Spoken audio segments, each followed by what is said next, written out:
তো hello viewers, আশা রাখি সবাই ভালো আছেন। আপনারা কিন্তু নিচে দেখতে পাচ্ছেন এই 9টি সার্কুলারের জন্য আপনারা খুব অপেক্ষায় আছেন। বিশেষ করে পুলিশ এবং আর্মি সার্কুলার, বিমান বাহিনী, নৌবাহিনী, এগুলো কিন্তু খুব তাড়াতাড়ি আপনাদের মাঝে প্রকাশিত হবে। কারণ দেখতে পাচ্ছেন সামনে কিন্তু ইলেকশন জানুয়ারিতে। তো ইলেকশনের পরে কিন্তু আপনারা নিয়োগটা পেয়ে যাবেন খুব তাড়াতাড়ি। তো সবচেয়ে গুরুত্বপূর্ণ একটা গুড নিউজ, সেটা হচ্ছে আর্মি সার্কুলার কিন্তু আপনারা খুব তাড়াতাড়ি পেয়ে যাবেন এবং পুলিশের সার্কুলারটা আসতে একটু দেরি হবে।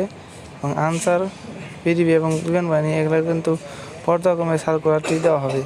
তো আপনারা অপেক্ষায় থাকুন। তো ইতিমধ্যে কিন্তু 10 তারিখে একটা নিয়োগ দিয়ে দিয়েছে আর্মিতে, খুব কম সংখ্যক লোক। তো বিশাল একটা নিয়োগের আপনারা চিন্তা করতে পারেন। তো পুলিশের কিন্তু বিশাল একটা নিয়োগ হবে, মোটামুটি 10,000 মানুষের একটা নিয়োগ হবে বাংলাদেশ পুলিশের সকল জেলায়। তো আপনারা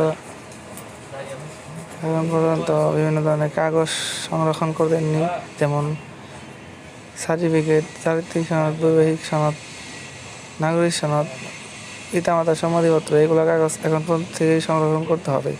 এবং আপনাদের 4 কপি ছবি লাগবে, যেগুলো কিন্তু পুলিশের ক্ষেত্রে খুব গুরুত্বপূর্ণ। তো আপনারা কিন্তু আগে থেকেই সতর্ক সংরক্ষণ করে রাখতে হবে। এবং দূর এবং বিভিন্ন ধরনের জিনিস যেগুলো আছে এগুলো কিন্তু আগে থেকেই আপনাদের শিখে রাখতে হবে। যেমন 30 সেকেন্ডে 200 মিটার দৌড় কিন্তু আপনাদের শিখতে হবে।